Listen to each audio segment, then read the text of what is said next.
ಮದುವೆಯ ಸಂಭ್ರಮದಲ್ಲಿದ್ದ ಮನೆಯಲ್ಲಿ ನಡೆಯಿತು ಭೀಕರ ಕೊಲೆ.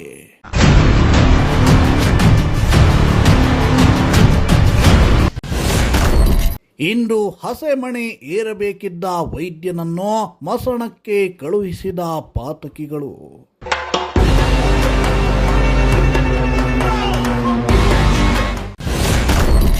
ಎರಡನೇ ಮದುವೆಗೆ ಸಜ್ಜಾಗಿದ್ದವ ಮದುವೆಯ ಮೊದಲ ದಿನವೇ ಫಿನಿಶ್ ಆಗಿದ್ಯಾಕೆ?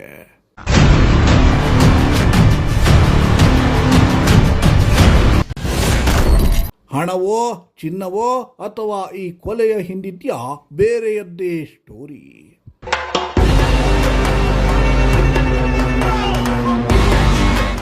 ಎಸ್, ಶಾಂತವಾಗಿದ್ದ ಶಿರಸಿ ನಗರದಲ್ಲಿ ಭಯಾನಕ ಘಟನೆಯೊಂದು ನಡೆದು ಹೋಗಿದೆ.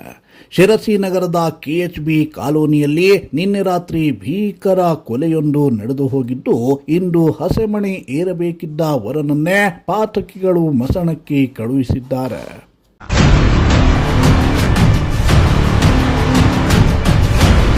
ಹೌದು, ಈ ಫೋಟೋದಲ್ಲಿ ಕಾಣಿಸ್ತಾ ಇದ್ದಾರಲ್ಲ, ಇವರೇ ಕೊಲೆಯಾಗಿರುವ ವ್ಯಕ್ತಿ. ಹೆಸರು ರಮೇಶ್ ಕಲ್ಗುಟ್ಕರ್ ಅಂತ.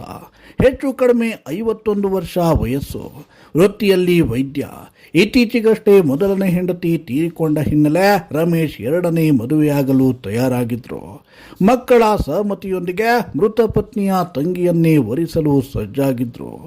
ಆದರೆ ಮುಹೂರ್ತಕ್ಕೆ ಇನ್ನೇನು ಕೆಲವೇ ಗಂಟೆ ಬಾಕಿ ಇರುವಾಗಲೇ ರಮೇಶ್ ಕೊಲೆಯಾಗಿ ಹೋಗಿದ್ದಾರೆ. ಕಿಡಿಗೇಡಿಗಳು ಅವರ ನಿವಾಸಕ್ಕೆ ನುಗ್ಗಿ ಹತ್ಯೆಗೈದು ಪರಾರಿಯಾಗಿದ್ದಾರೆ.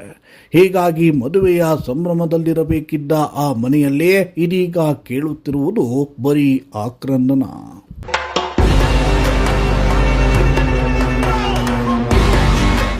ರಮೇಶ್ ಪತ್ನಿ 8 ತಿಂಗಳ ಹಿಂದೆಯಷ್ಟೇ ಮೃತಪಟ್ಟಿದ್ರು.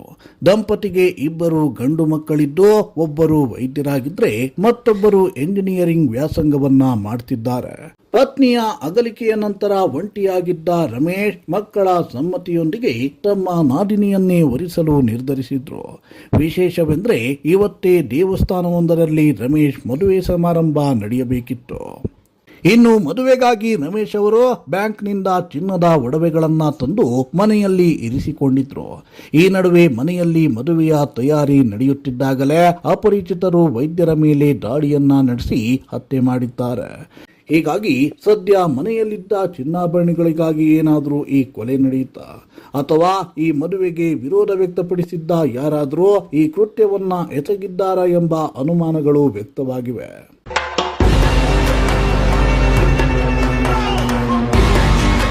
ಘಟನಾ ಸ್ಥಳಕ್ಕೆ ಉತ್ತರ ಕನ್ನಡ ಜಿಲ್ಲಾ SP HN ದೀಪನ್ ಸೇರಿದಂತೆ ಪೊಲೀಸ್ ಅಧಿಕಾರಿಗಳು ಭೇಟಿ ನೀಡಿ ಪರಿಶೀಲನೆಯನ್ನ ನಡೆಸಿದ್ದಾರೆ. ಶಿರಸಿ ಮಾರುಕಟ್ಟೆ ಪೊಲೀಸ್ ಠಾಣೆಯಲ್ಲಿ ಈ ಕುರಿತು ಪ್ರಕರಣ ದಾಖಲಾಗಿದ್ದು, ಹಂತಕರ ಪತ್ತೆಗಾಗಿ ಪೊಲೀಸರು ತನಿಖೆಯನ್ನ ಚುರುಕುಗೊಳಿಸಿದ್ದಾರೆ. ಅದೇನೇ ಇರಲಿ, ಮದುವೆಯ ಮುಹೂರ್ತಕ್ಕೆ ಕೆಲವೇ ಗಂಟೆಗಳ ಮೊದಲು ವರನ ಹತ್ಯೆಯಾಗಿರುವುದು ಮಾತ್ರ ಶಿರಸಿ ಜನತೆಯನ್ನ ಬೆಚ್ಚಿ ಬೀಳಿಸಿದೆ. Bureau report, Sirsi news.